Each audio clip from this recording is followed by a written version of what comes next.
Baik, Assalamualaikum warahmatullahi wabarakatuh. Alhamdulillahi al-awwal, walhamdulillahi al-akhir, walhamdulillahi al-zahir, walhamdulillahi al-batin, wa nasallallahu bikulli ilmihi ala jami'i khalqihi, ay yajma'ana ala husni al-kamal min al-iman. Bismillahirrahmanirrahim. Alhamdulillah wassalatu wassalamu ala rasulillah.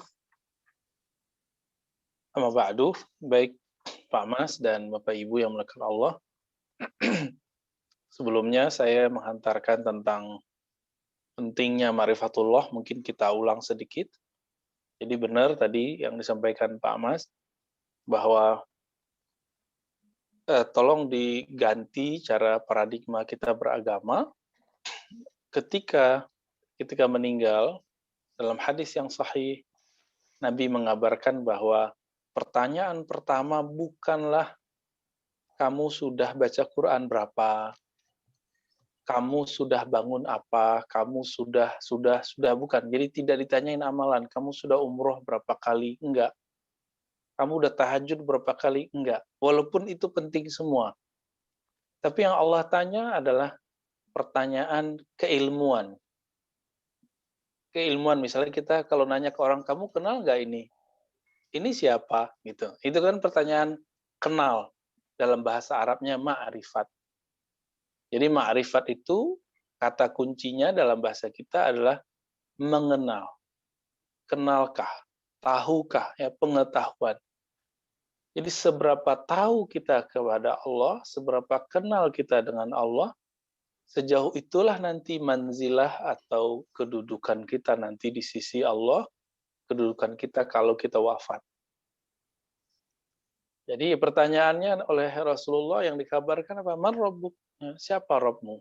Pertanyaan keduanya, man nabiyuk? Di riwayat lain dikatakan ditunjukkan satu wajah yang kita nggak pernah ketemu wajah itu selama di bumi dengan mata fisik. Tapi seorang mukmin akan jawab, itu Nabi Muhammad.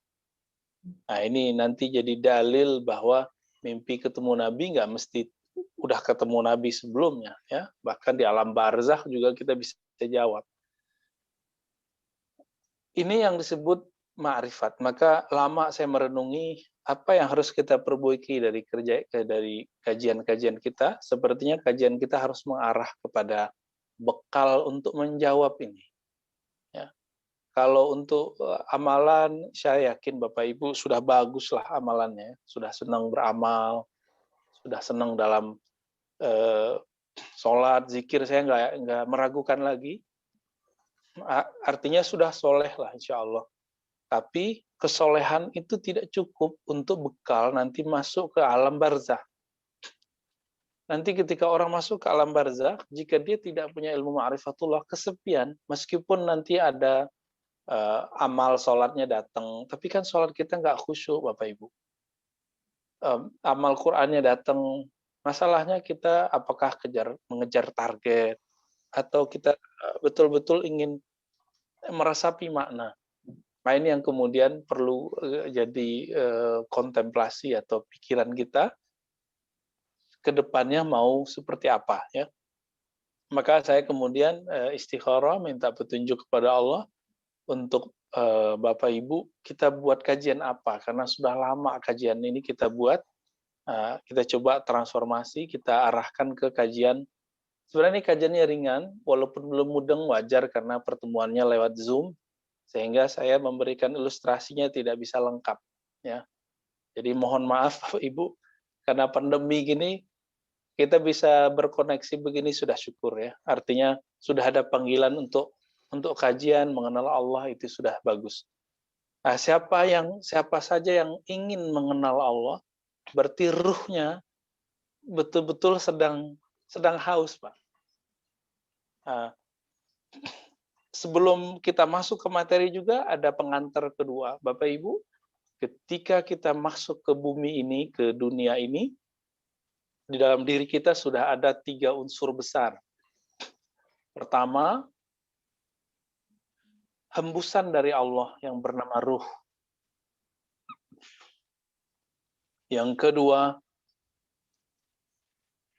jasad. Jasad yang tercipta dari saripati tanah. Karena dia dari saripati tanah, dia akan kembali kepada tanah. Sedangkan ruh, karena dia dari Allah, dia akan kembali kepada Allah. Dan yang ketiga, yang Allah ciptakan ketika Allah meniupkan ruh, namanya nafs, jiwa. Nah, ruh itu punya kaitan nanti dengan jiwa, dengan badan. Nah, nanti ada yang disebut dengan kolbu. Ya. Jadi kolbu itu sebenarnya penghubung dari semuanya. Ya, jadi kalau tadi ada 3, dengan adanya kolbu dia menjadi 4. Ya.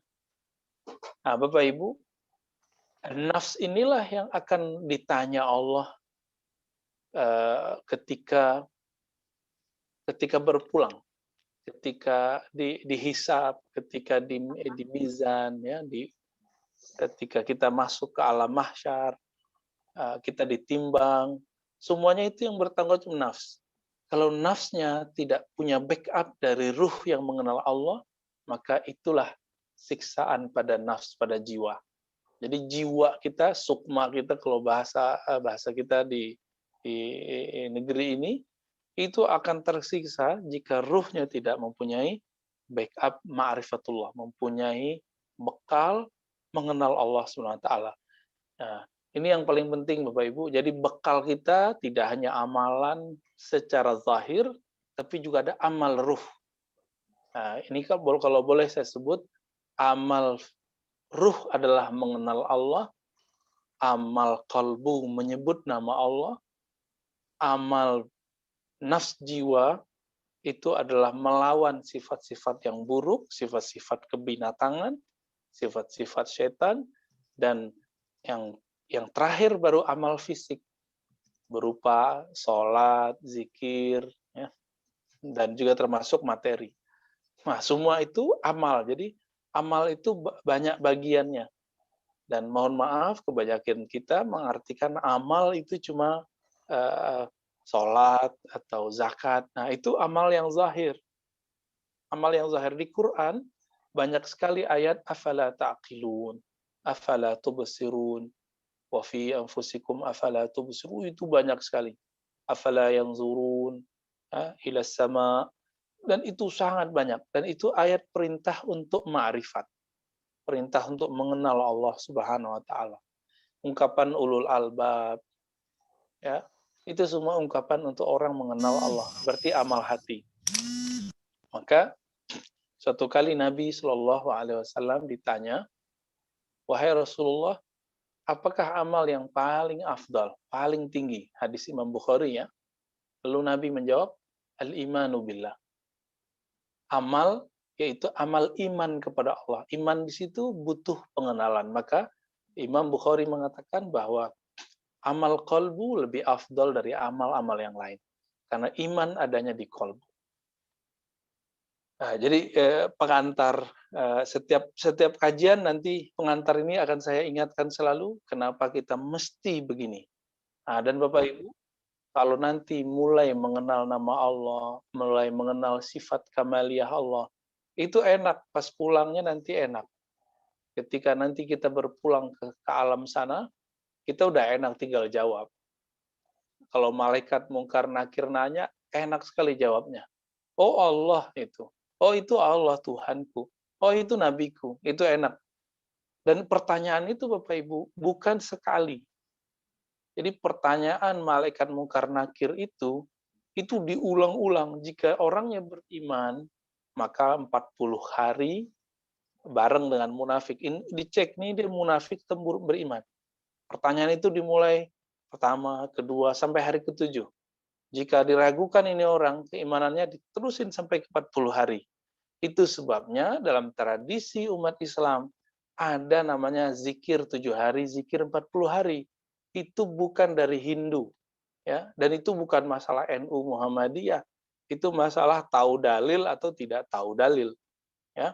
Satu kali Imam Tawus, murid sahabat Nabi Ibnu Abbas, mengabarkan bahwa Sesungguhnya orang di alam kubur itu ditanya dua kelompok, yaitu mukmin dan munafik. Nah, berarti kafir udah nggak ditanya, sama waliullah dan para nabi itu nggak ditanya. Tapi mukmin dan kafir dan munafik ditanya. Si mukmin ditanya terus, tapi ingat Bapak Ibu, itu 7 hari, 40 hari, itu bukan waktu kita, tapi waktu di alam barzakh. Dan waktu di alam barzakh itu lamanya bukan main. Jadi seharinya kita itu mereka merasakan bisa jadi puluhan ribu tahun, bisa jadi seratusan tahun, dan kita nggak tahu ya, karena kita belum masuk ke dalamnya. Cuma jika kita lihat hadis-hadis Nabi itu menunjukkan lama sekali ya. Bapak Ibu yang bukan Allah, jadi jangan dibayangkan pertanyaan malaikat itu cuma sesaat, 2 saat, sejam, 2 jam, enggak.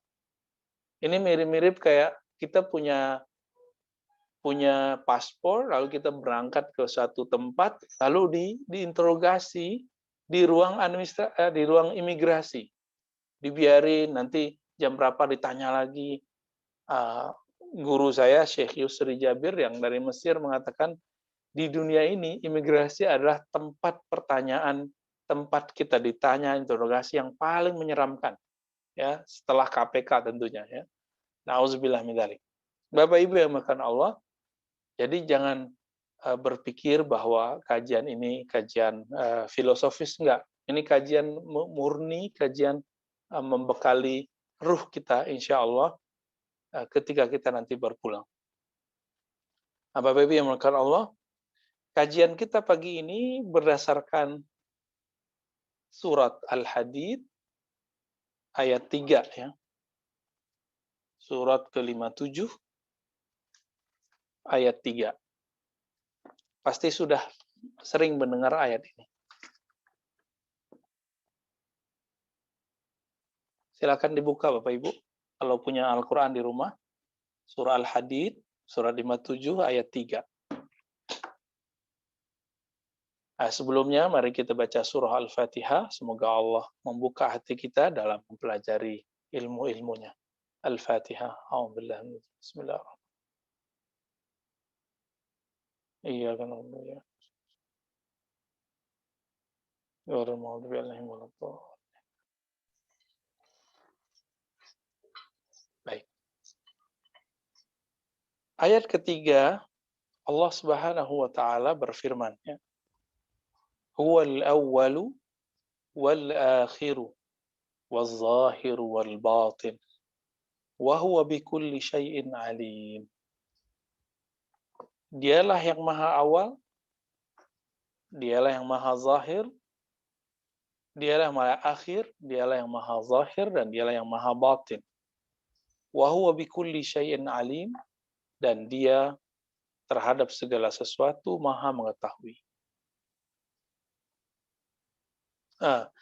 Bapak Ibu, ini adalah lafaz huwa. Ini dari kata huwa dulu kita jelaskan ya. Huwa. Jadi kata huwa dalam bahasa Arab secara harfiah berarti dia, orang ketiga. Secara harfiah. Seperti kita mengatakan he, she dalam Inggris, dia dalam bahasa Indonesia. Maka huwa al-awwalu, dia Allah itu, maka di sini ada sebuah usaha untuk menghilangkan semua bayangan kepada yang bersifat fisik. Misalnya kalau saya ini misalnya mengatakan dia, berarti saya berpikir tentang orang ini tidaklah ada di depan mata, tidaklah didengar oleh telinga, dan tidak bisa dirasai oleh indera-indera. Maka disebut dia. Jadi kata dia dalam bahasa Arab, Bapak Ibu, ada satu makna di situ. Apa maknanya? Allah yang maha suci dari sifat-sifat yang berkaitan dengan fisik atau empirik. Bapak Ibu kalau mau menyaksikan sesuatu kan pakai mata, pakai telinga, pakai tangan. Di luar sana ada yang kelompok namanya ateis. Kelompok ateis ini mengatakan Allah tidak ada, itu cukup dengan dia mengatakan, saya nggak bisa melihat Allah. Kan nggak ada Allah, berarti dia nggak ada. Berarti dia terjebak tidak memahami kata huwa dengan baik. Jadi kalau ada orang ateis, itu dia terjebak di sini Bapak Ibu. Dia mengira bahwa yang ada itu mesti bisa dilihat. Padahal banyak sekali benda yang ada, tapi tidak bisa dilihat dengan kasat mata. Apalagi wujud Allah Subhanahu wa Ta'ala. Nah, jadi kata huwa sendiri, Bapak Ibu, maknanya lebih kurang seperti itu. Nah, dan ini yang paling menarik adalah di dalam Al-Quran, La ilaha illallah itu cuma 2 kali seingat saya. Sedangkan La ilaha illahu, tiada Tuhan yang berhak disembah kecuali Dia, itu lafaznya lebih dari 20 kali di dalam Al-Quran. Nah, ini perlu Bapak Ibu tandain ya. Jadi ternyata lafaz la ilaha illahu, tiada yang berhak disembah kecuali Dia, huwa. Yang sering digunakan adalah kata huwa, bukan Allah. Kita kan biasa zikir la ilaha illallah, la ilaha illallah. Ini ternyata la ilaha illahu. Jumlahnya lebih dari 20. Maksudnya, Allah senang menyebut dirinya dengan kata huwa. Dia. Nah, itu sebabnya juga ada beberapa ulama berzikir dalam doanya, Yahu, Ya Manhu, wahai dia, wahai dia. Lalu saya coba usut, ya, ternyata dahulu ahli kitab berzikir dengan nama itu. Nah, Bapak Ibu yang makan Allah, jadi lafaz pertama dari ayat ini, ayat surah Al-Hadid ayat 3, huwal awwalu, dialah yang awal, dia yang tadi tidak bisa dicapai oleh pandangan kita, yang tidak bisa didengar oleh telinga kita, dialah yang maha awal. Nah, al-awwal dalam bahasa Arab itu bermakna yang tidak ada permulaan dalam wujudnya. Kalau saya, Bapak Ibu, kan ada awalnya, ada hari lahirnya, ada hari kita mengenang bahwasannya kita lahir di hari apa, tanggal apa gitu ya. Nah, sedangkan Allah bernama yang maha awal, artinya wujudnya tidak dimulai dengan ketiadaan. Jadi Allah itu tidak pernah tidak ada. Allah, jadi kalau diartikan al-awwal, Allah tidak pernah tidak ada sebelumnya.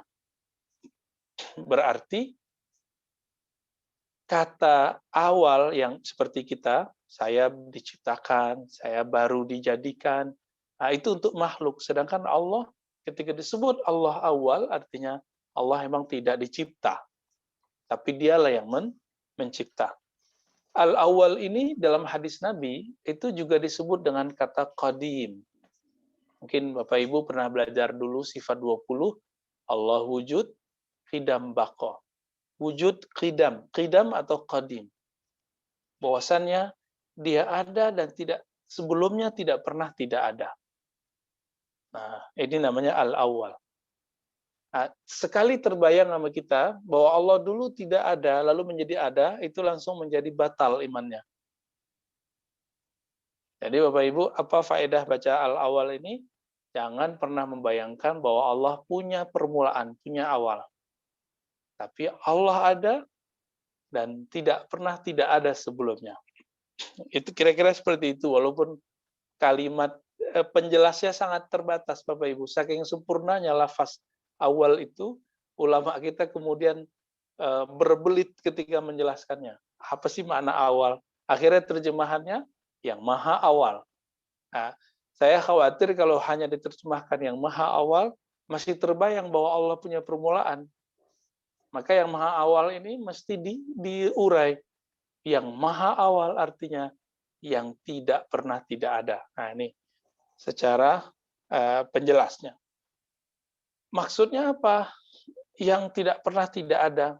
Bapak Ibu, Dulu di zaman Nabi, orang-orang Bani Israel itu ada yang terjebak kepada ateis.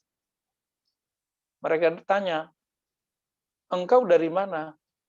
Maka mereka dijawab, kami dari tanah. Ditanya, tanah dari siapa? Oh, tanah dicipta oleh Allah. Lalu Allah siapa yang mencipta? Begitu. Jadi dulu ada ahli kitab yang sampai ke sana pertanyaannya. Nah, maka Nabi mengatakan, huwal awwalu wal akhiru wal zahiru wal batin. Lalu yang kedua, al-akhir, Bapak Ibu, al-akhir yang maha akhir. Yang maha akhir bukan berarti Allah punya akhir. Tapi yang akhir, kalau tadi yang tidak ada, Allah tidak pernah tiada sebelumnya, maka al-akhir, Allah tidak pernah tiada di akhir, setelahnya. Berarti Allah selalu ada. Maksudnya sederhana, ketika alam semesta hancur, maka Allah tetap ada. Kenapa? Karena kehancuran itu hanya terjadi pada fisik, pada benda. Allah bukan benda. Nah, Bapak Ibu, huwal awal, huwal akhir. Nah, ini sekarang akan diperjelas dengan nama ketiga, Az-Zahir Al-Batin. Dia yang maha zahir, yang maha nyata, bukan maha tampak ya. Jadi zahir bahasa Arab artinya yang maha nyata. Sedangkan batin yang maha tidak nyata. Yang maha tersembunyi. Nah, di sini saya ingin menjelaskan satu bab mengenai jism, Bapak Ibu. Jadi wujud itu ada dua. Wujud itu ada dua. Pertama, wujud yang mencipta, ada wujud yang dicipta. Wujud yang dicipta, berarti ciptaan Allah, kita ini. Jadi saya ulangi ya, pelan-pelan. Ada wujud yang mencipta, ada wujud yang dicipta, yang diciptakan. Kita mulai dari bawah, wujud yang dicipta. Nah, wujud yang dicipta ini terbagi dua. Pertama namanya jauhar. Yang kedua namanya sifat dari jauhar, yaitu bahasa Arabnya arad. Ya. Nah, Bapak Ibu yang melakukan Allah, jauhar itu artinya sama dengan inti dari suatu benda fisik, itu yaitu atom atau molekul. Nah, kumpulan dari jauhar itu dalam bahasa Arab disebut dengan jisim. Jisim ini boleh diartikan menjadi benda. Nah, kalau kita lihat nih Bapak Ibu, lihat handphone kita, itu jisim namanya. Bapak Ibu lihat badan kita itu jisim. Benda, ya. Lalu kita lihat misalnya ada Al-Qur'an, mushaf. Nah, mushafnya itu jisim. Makanan yang kita makan itu jisim. Bapak Ibu lihat langit, bumi, bintang, itu semua jisim. Ya. Apa arti jisim? Sesuatu benda kumpulan dari jauhar tadi, atom-atom tadi, molekul-molekul tadi. Nah, si benda ini dia mempunyai sifat atau keadaan. Nah, contoh coba dilihat badan kita, dilihat benda-benda ini. Benda-benda ini Bapak Ibu punya tempat atau bukan? Bisakah kita membayangkan bahwa ada mushaf tapi tidak di satu tempat? Ada handphone tapi tidak di satu tempat. Ada rumah tapi tidak bertempat, kan nggak bisa. Ini satu paket bahwa benda ini ada tempatnya. Maka si benda yang disebut tadi jisim, lalu sifatnya apa? Dalam bahasa Arab sifat itu bukan sabar, penyabar. Sifat ini boleh diartikan keterangan. Ya. Apa keterangan dari si benda, bahwa benda itu mesti bertempat.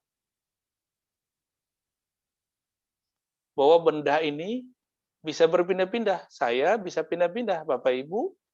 Kalau jalan kaki dari rumah ke masjid terjadi perpindahan. Dulu kalau berpindah ke kantor terjadi perpindahan. Ini namanya sifat atau keterangan dari benda. Nah, apa maksud saya menyebutkan istilah ini, Bapak Ibu? Kalau kita kenal sifat benda, maka Allah Maha Suci dari sifat itu semua. Maksudnya begini, jika benda itu bertempat, maka Allah tidak bertempat. Allah yang maha awal, Allah yang maha zahir, Allah yang maha akhir, Allah yang maha batin, ini tidak bertempat. Dan tidak butuh tempat, gitu. Karena Allah bukan jisim, Allah bukan jauhar, Allah bukan benda. Jadi yang harus kita rumuskan dari kesempurnaan Allah bahwa karena Allah tidaklah benda, maka dia dengan kesempurnaannya tidak membutuhkan tempat. Jadi jika ada di dalam Al-Quran ayat misalnya surat 20 ayat 5, surat Toha ya, Ar-Rahman alal arsyistawa. Allah yang maha pengasih, penyayang, bersemayam di atas aras. Atau ayat keempat dari surah Al-Hadid, di bagian tengahnya, setelah Allah menciptakan langit dan bumi, summastawa alal arsh. Lalu dia bersemayam di atas aras. Kalimat di atas aras bukan berarti Allah menempati. Karena Allah bukan benda.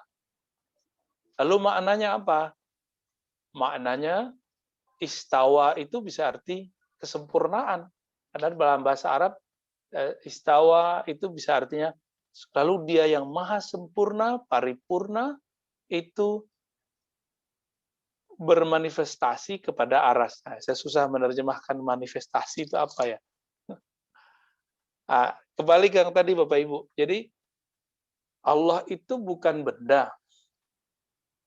Benda itu sifatnya bertempat, bergerak, diam. Maka Allah Ta'ala Maha Suci dari sifat itu. Maha Suci dari karakter benda. Apa karakter benda tadi? Bertempat, bergerak, ataupun diam. Itu karakter luar dari benda. Kalau kita lihat Al-Quran, ada ukurannya nggak? Mushaf ya, kita lihat handphone ada ukurannya, kita lihat hasub ya, komputer itu ada ukurannya, rumah ada ukurannya. Maka Allah juga tidak boleh kita bayangkan ukurannya. Nah, jadi jangan pernah membayangkan Allah di atas begitu terus ada ukurannya gede. Ya, ini nggak boleh Bapak Ibu. Jika mampu mengelola pikiran kita untuk tidak memikirkan itu, maka kita telah masuk ke dalam ma'rifat kamaliyah, mengenal kesempurnaan Allah Subhanahu wa Ta'ala. Jadi apa makna Allah yang zahir? Allah yang zahir itu yang wujudnya nyata, tapi tidak memerlukan, tidak membutuhkan alat untuk menyatakannya. Kalau saya pengen terlihat, maka perlu cahaya. Sedangkan Allah nyata, tidak perlu cahaya, Bapak Ibu. Karena Allah sendiri adalah cahaya itu. Nah, tapi Allah juga batin. Dilihat oleh mata ini nggak ada. Coba Bapak Ibu udah pernah melihat Allah belum? Pasti belum pernah kan? Orang di alam barzakh aja belum melihat Allah kok sekarang. Orang masuk kepada mahsyar juga nanti dia belum melihat Allah. Itu batinnya Allah. Jadi nggak bisa dilihat, nggak tampak, ya, nggak terlihat nyata bagi sebagian orang. Jadi kalau ada orang kemudian menolak wujud Allah karena Allah tidak terlihat, ya memang namanya al-batin, Allah yang maha batin, ya. Jadi apa yang menjadi inti dari mengenal kesempurnaan Allah, sederhananya aja Bapak Ibu, kalau diringkas ya, mengenal Allah Subhanahu wa taala yang maha awal, yang maha akhir, yang maha zahir, yang maha batin, bahwa dia berbeda dari sifat-sifat kebendaan. Dia berbeda dari semua benda. Ya, sifat-sifat kebendaan itu seperti ukuran pada dirinya, berpindah-pindah dan lain sebagainya. Ya,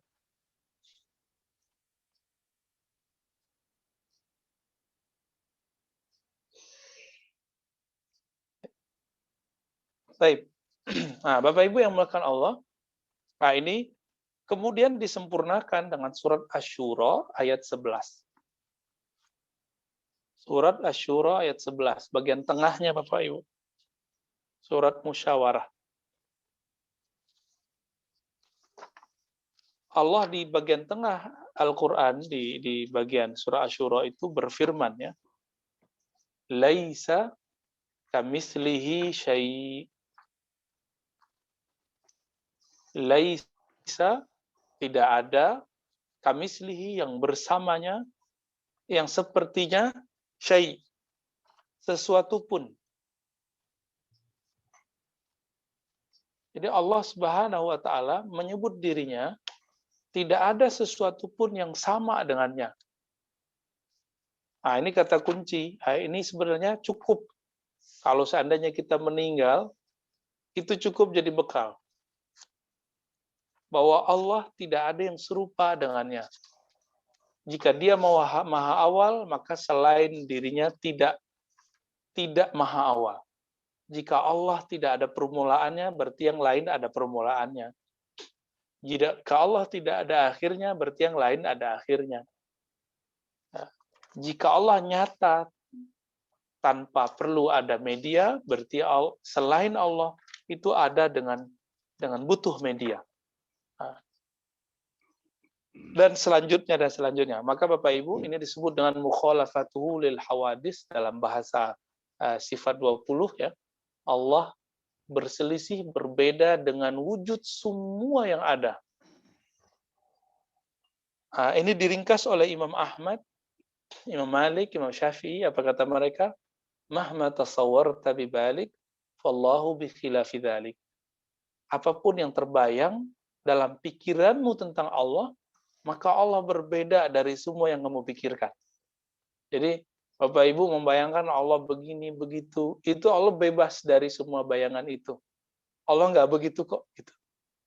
Inilah makna ayat dari laisa kamitsli syai'. Jadi jika ingin mengenal kesempurnaan Allah, maka katakan ke dalam diri kita, pikiran kita, bahwa Allah jauh lebih sempurna dari apa yang kita bayangkan.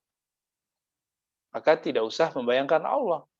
Berarti Allah itu cukup dirasakan, tidak usah dibayangkan. Karena kita nggak sanggup membayangkan Allah Subhanahu wa Ta'ala. Inilah perbedaan akidah kita dengan Yahudi. Orang Yahudi itu mencoba memvisualkan Allah. Sebagian kelompok di kalangan Yahudi membayangkan bahwa Allah itu bertangan, Allah itu berkaki, Allah itu tangannya gede, tapi kemudian Allah pelit, maka disebut yadullah maghlulah. Allah itu pelit gitu. Yahudi itu membayangkan Allah itu bengis. Itu sebabnya orang Yahudi tidak berani menyebut nama Allah. Dia menyebut hanya dengan Yahu tadi, Yahu, Yahu, ya, wahai dia. Kalau bahasa kita beliau, sang beliau gitu. Tapi dalam Islam Allah itu diajarkan sangat akrab, sangat sayang. Maka Nabi Muhammad dapat gelar Habibullah, kekasih Allah. Karena Nabi Muhammad itu kekasih Allah, maka bahasanya menyebut Allah lebih sempurna daripada orang Yahudi. Orang Yahudi menyebut Allah itu beliau, sedangkan Nabi Muhammad menyebutnya yang maha pengasih. Allah yang maha penyayang. Jadi langsung menyebut namanya.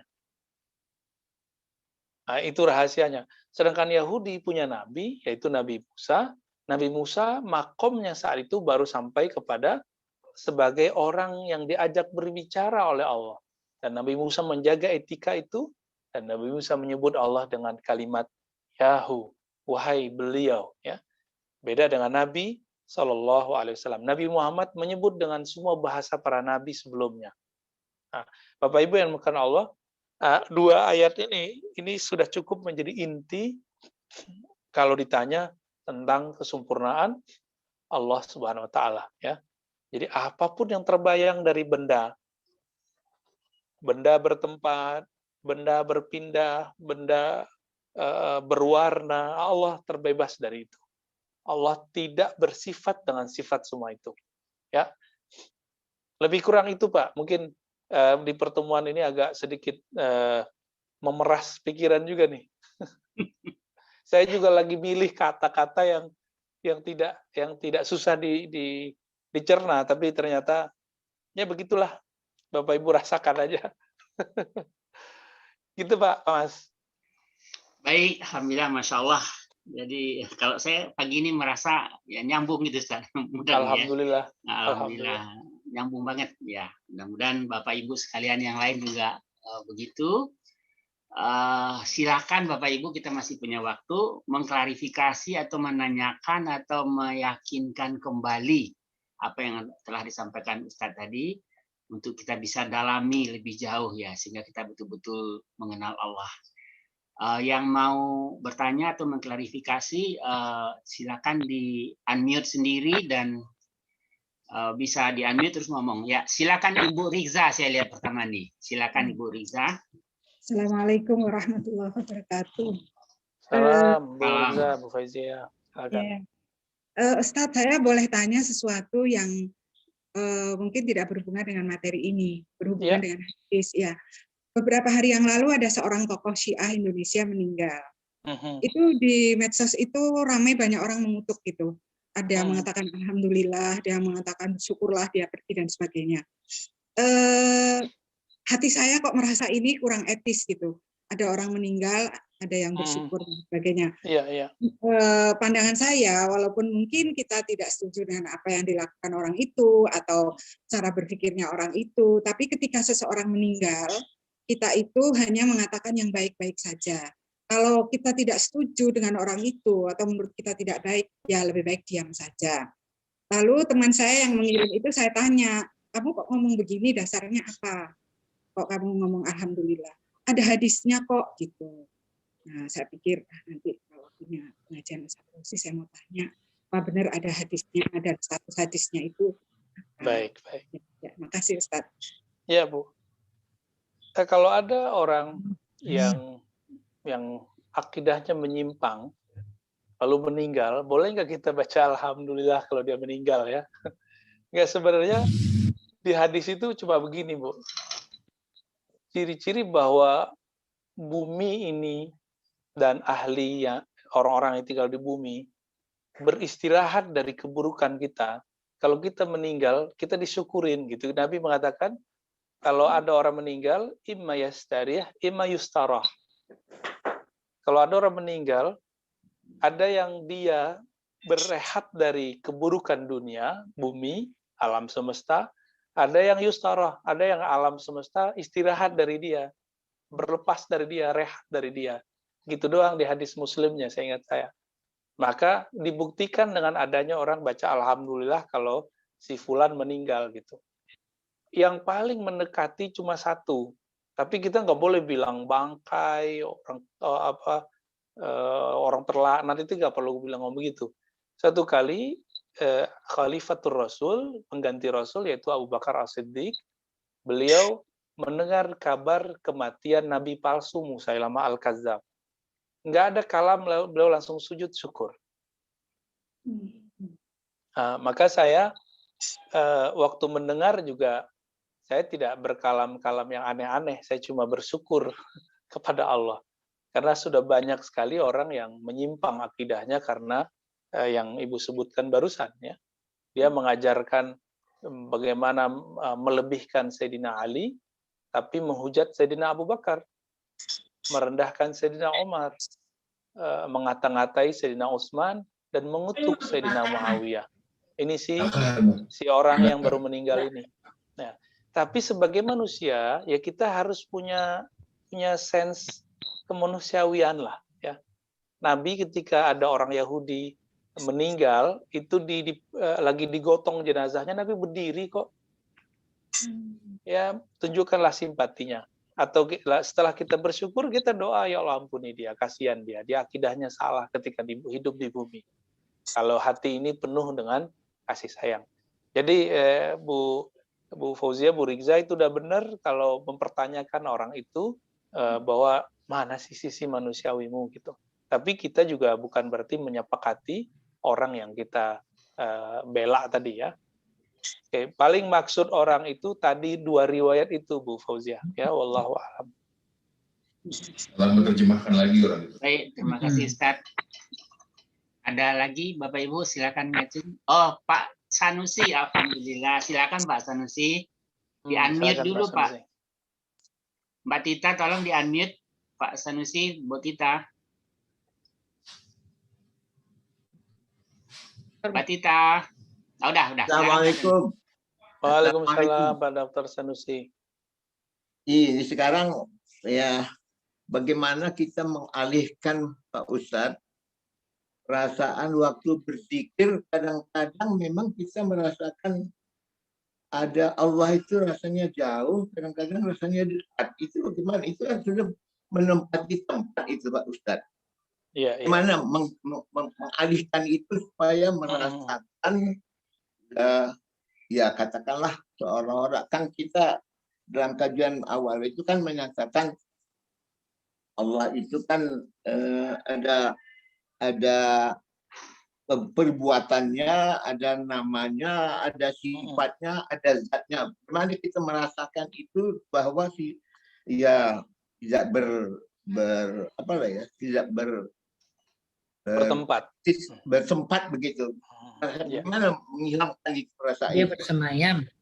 Iya. Di aras. Tempat itu Pak Dr. Sanusi itu kan di mata ini kelihatannya. Kalau kita zikir itu kan mata ditutup. Maka tidak ada kata tempat. Jadi kalau terasa Allah jauh dekat, itu bukan jauhnya jarak, bukan dekatnya jarak. Tapi itu masuk ke bab yang disebut zauq. Zauq itu rasa. Ini kalau bahasa kita intuisi.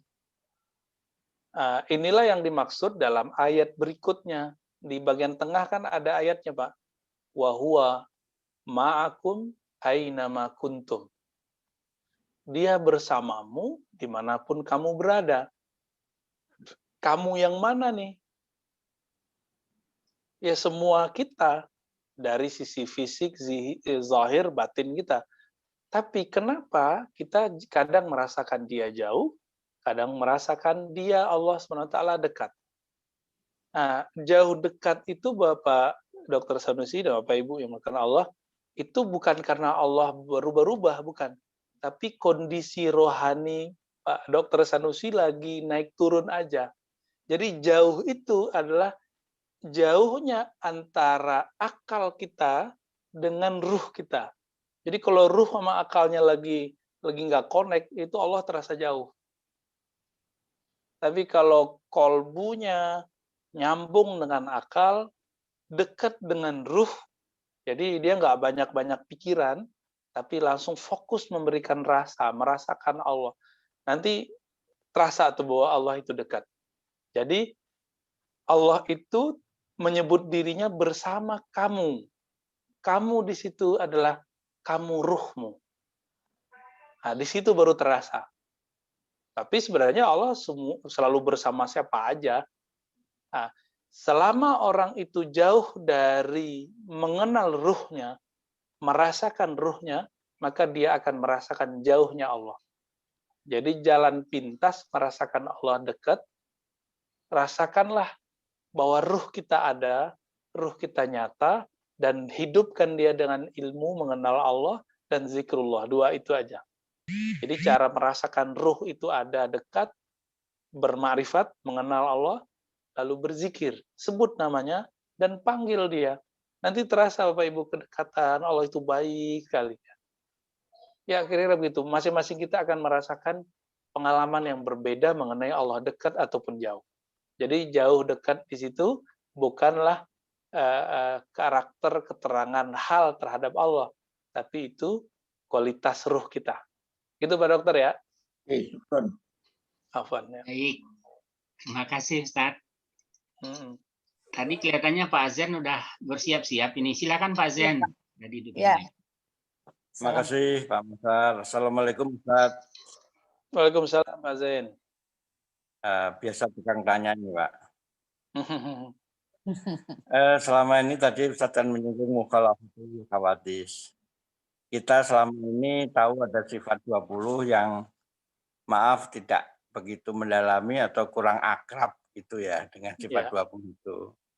Sehingga saya mohon pada satu saat nanti ada session yang mendalami sifat 20 ini sehingga kita lebih apa ya, lebih dekat, lebih terasa sekali gitu sifat-sifat Allah, sehingga tidak hanya laisa kamitslihi syai'un, tapi juga tadi apa namanya itu wal awalu wal akhiru wal dhahiru wal batinu dan sebagainya itu terasa gitu Ustaz. Sehingga dengan mengenal sifat 20 tadi kita akan lebih akrab lagi dengan ma'rifatullah. Terima kasih.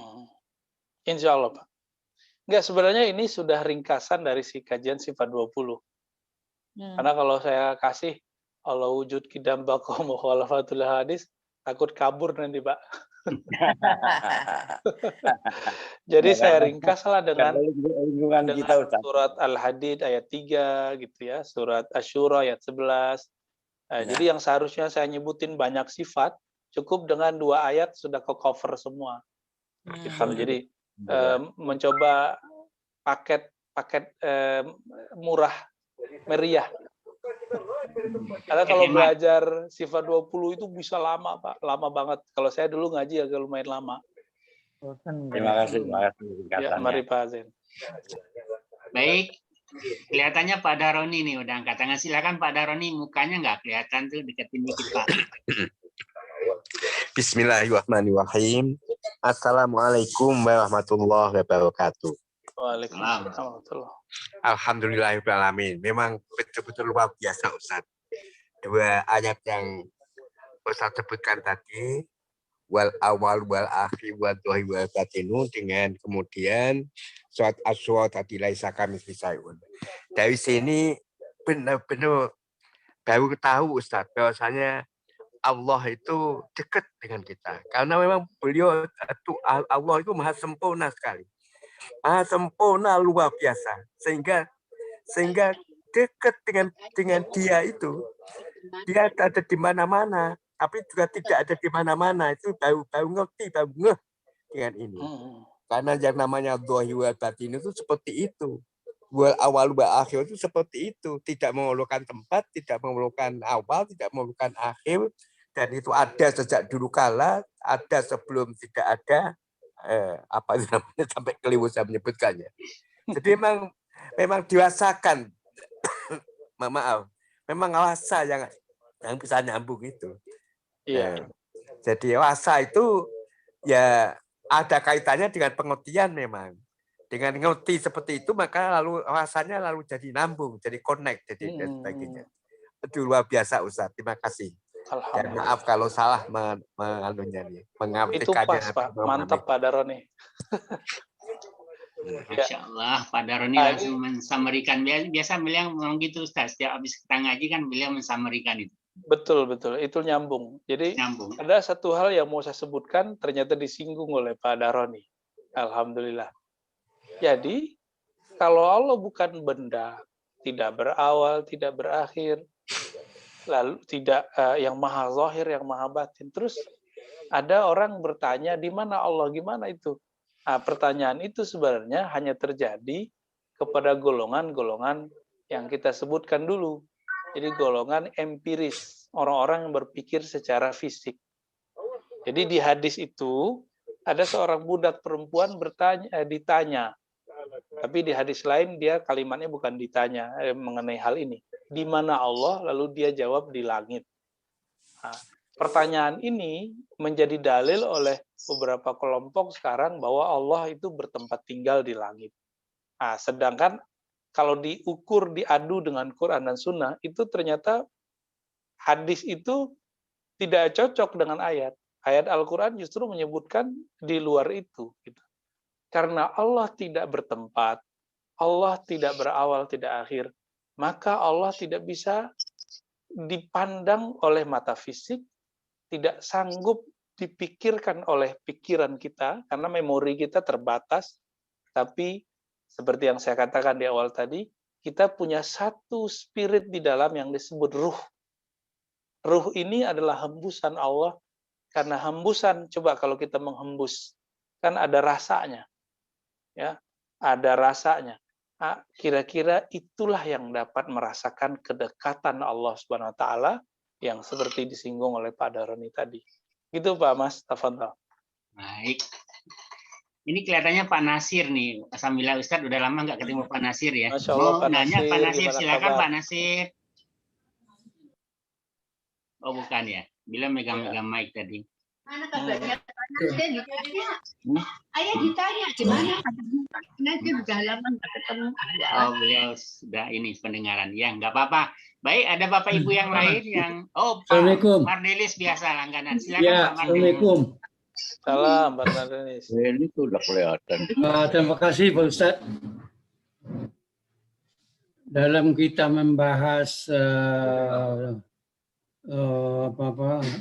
Ma'rifatullah ini, saya ingat waktu kecil dulu masih di SD dan SMP belajar sifat 20. Iya.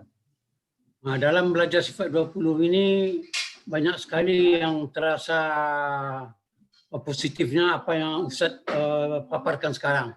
Tetapi setelah dewasa dan setelah tua ini banyak pengajian-pengajian seakan-akan sifat 20 itu hilang, muncul Asmaul Husna dan pengajian yang topik dengan yang lain. Nah, di mana bedanya ini, di mana titik tangkapnya supaya kita lebih memahami untuk dapat takarrub kepada Allah Subhanahu wa taala. Masya Allah. Pertanyaan Pak Dr. Mardelis udah bertambah berkualitas ini. Masya Allah. Ya betul Pak Mardelis. Gak usah khawatir, saya sudah ngirim beberapa pertemuan ke depan itu udah sampai nanti ada kurikulum Ma'rifatullah, yaitu Asma'ullah, mengenal nama-nama Allah. Tapi sebelum mengenal nama, kenal dulu sifatnya. Kenal dulu zatnya. Sehingga kalau menyebut nama, terasalah kebesaran yang punya nama. Kita nih misalnya, dikasih nama seseorang. Kalau bagi laki-laki, kasih nama seorang perempuan misalnya. Seorang perempuan dikasih nama laki-laki. Karena nggak kenal namanya, nggak kenal sifatnya, nggak kenal zatnya orang yang punya nama, kita biasa aja sama nama itu. Tapi kalau sudah kenal namanya, udah kenal sifatnya, udah tahu siapa yang punya nama dan sifat, kita akan suka dengan nama itu. Ya, contohnya kita menghormati foto orang yang kita sangat respect kepadanya. Kita melihat ada kertas, di kertas itu ada kaligrafi nama siapa. Jatuh kita nggak mau injek karena kita menghormatinya. Ya, jadi sekarang kajiannya orang-orang ada yang memulai dari nama, mengenal Asmaul Husna. Nanti sampai ke sana Bapak Ibu. Jadi kajian kita nanti yang paling lama itu di Asmaul Husna. Ya, cuma saya tidak mau langsung ke sana supaya kita kenal dulu siapa yang punya nama gitu. Nah, kalau udah kenal siapa yang punya nama, insya Allah nanti membaca Asmaul Husna lebih terasa dahsyat, lebih terasa nikmat. Kira-kira begitu Pak Dr. Mardelis. Ya. Gimana Pak Mas? Ya baik Pak Mardelis, ya, saya sudah punya jadwal untuk 2 pekan ke depan Pak Mardelis. Yang minggu depan insya Allah masih mengenal sifat keperkasaan Allah, ya, Ma'rifatul 3 ya. Nanti di pertemuan Ma'rifatullah 4 itu baru mengenal nama-nama Allah, Asmaul Husna. Nah, seperti Ustaz sampaikan tadi, nanti di situ baru lebih detail, lebih jauh. Namun sebelum sampai ke sana, kalau bisa Bapak Ibu semua, kan masih 2 minggu lagi ya, kita mulai menghafal Asmaul Husna itulah. Nanti insya Allah pada waktu Ustaz menerangkan tuh, Asmaul Husna itu sudah ada dalam kepala kita semua. Iya. Ada itu pelajarannya ikut kursus Asmaul Husna dengan anggotanya Pak Ari Ginanjar, bagus sekali itu. Saya kebetulan lagi dalam perjalanan mengikuti itu sekarang. Silakan. Alhamdulillah. Bapak Ibu yang lain masih ada kira-kira? Oh ada tuh Pak Akib, Masya Allah. Silakan Pak Akib. Bismillahirrahmanirrahim. Assalamualaikum warahmatullahi wabarakatuh. Waalaikumsalam warahmatullahi wabarakatuh. Ustaz dan silakan Pak Dokter. Bapak Ibu sekalian yang dirahmati Allah. Menarik sekali kajian kita pagi ini. Kalau kita boleh masukkan dalam stratifikasi amalan, Pak Ustadz, kita masuk kepada amalan hakikat ini berarti. Betul. Amalan hakikat itu tidak ada ungkapan katanya sulit sekali diarungi apabila amalan syariat dan amalan tarekatnya itu belum memadai, belum sempurna lah. Jadi kalau boleh, amalan syariat itu adalah membaguskan anggota-anggota tubuh dan panca indera, sedangkan amalan tarekat itu membaguskan hati, kolbu, supaya tidak sombong, tidak riak, tidak suuzon, tidak iri dengki, sedangkan amalan hakikat itu membaguskan ruh. Di situ ungkapannya adalah amalan dimulai dengan muraqabah, merasa selalu diawasi Allah, diperhatikan Allah dimanapun, kapanpun. Kemudian masuk ke musyahadah yang disaksikan oleh Allah. Kalaupun kita tidak mampu menyaksikan, yakinlah bahwa Allah selalu menyaksikan dan melihat kita. Masuk kepada amalan ma'rifatullah. Kita serasa di puncak senantiasa hati ini ada satu suasana merasakan Allah itu hadir dalam setiap tarikan napas dan hakikat amalan ruh ini. Dikatakan tidak bisa menemukan itu apabila kita berpindah ke amalan 3 ini sebelum amalan syariat dan amalan tarekat ini sudah benar-benar mantap. Bagaimana itu Pak Ustadz? Mohon bimbingannya. Terima kasih.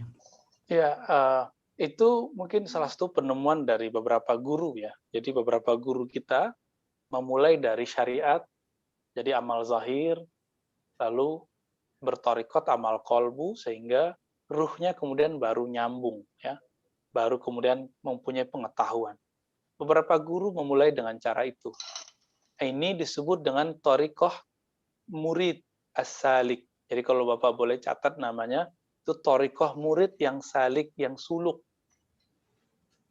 Torikoh murid yang salik, torikoh artinya metode. Metode murid yang menempuh jalan melalui zahir syariat, lalu praktek ilmu kolbu, supaya mencapai ihsan.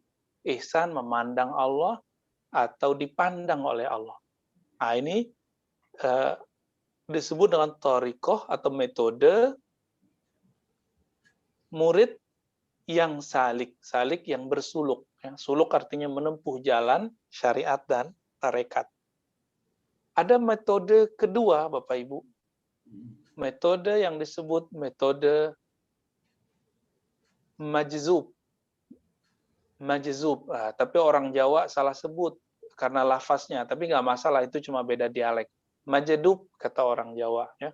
Yang sahih, majzub. Majzub itu kebalikannya. Nah, ini yang terjadi pada Nabi. Jadi Nabi dimulai dikasih ilmu ma'rifat dan hakikat dulu. Selama bertahun-tahun dari kecil beliau, dibedah kolbunya, dimasukkan nur ke dalam kolbunya, lalu kemudian berjalankan sampai ke arah sana, sehingga bermunajat di Baitur Rahman, di rumah Allah yang ada disimbolkan dengan aras. Disitulah kemudian turun ke bumi, dibawalah perintah sholat. Tapi Nabi selama 3 tahun belum sholat secara syariat. Baru sholat secara ma'rifat dan hakikat. Apa itu? Sholat mengenal. Sholat merasakan kedekatan. Nah, ini namanya torikoh majzub. Ketika Nabi sampai di Madinah, digabunglah 2 torikoh ini. 2 metode ini. Orang juga diajarkan merasakan Allah Ta'ala Maha dekat. Lalu diekspresikan dengan tubuh kembali kepada tanah dengan sujud, ruh kembali kepada Allah dengan naiknya. Jadi setiap kali Bapak Ibu itu sujud, itu ruhnya kembali kepada Allah. Dengan syarat, pikirannya tidak liar, pikirannya nggak kemana-mana. Ya, pikirannya harus ngikutin kolbunya, nyebut nama Allah, lalu ruhnya merasakan keberadaan Allah. Semua kita itu bisa merasakan itu, Bapak Ibu. Jadi ini bukan khusus untuk Nabi, bukan khusus sahabat Nabi, bukan khusus ustadz atau wali, tapi semua kita pasti bisa merasakan. Dan sekali Bapak Ibu bisa merasakan, itu udah langsung jadi kekasih Allah. Ya. Ada sedikit ya Pak Mas, mohon izin ya, Pak Ustadz. Ya. Kita ini mampu nggak untuk langsung masuk ke metode mahdzub ini? Soalnya karena apa ya, sebagai hamba Allah yang awam ini, apakah bisa kita menempuh seperti Rasulullah itu, Pak Ustadz? Karena saya ini yang kalau tidak nanti takutnya miring. Kan ada beberapa orang yang syariatnya belum mantap, hakikatnya belum mantap, udah masuk ke ma'rifatullah dia. Dan ya kebetulan ada teman juga udah miring. Nampaknya seperti ya pakai anting-anting, kemudian nggak sholat lagi, tapi dia merasa dekat kepada Allah. Itu toriko yang ketiga, Pak. Insya Allah. Toriko ketiga namanya malamatiyah. Malamatiyah. Jadi malamatiyah itu torikoh yang tidak pernah menyembunyikan keburukan ataupun dunia dalam dirinya, tapi juga tidak pernah menampilkan kebaikan dalam zahirnya. Itu torikoh malamatiyah. Iya.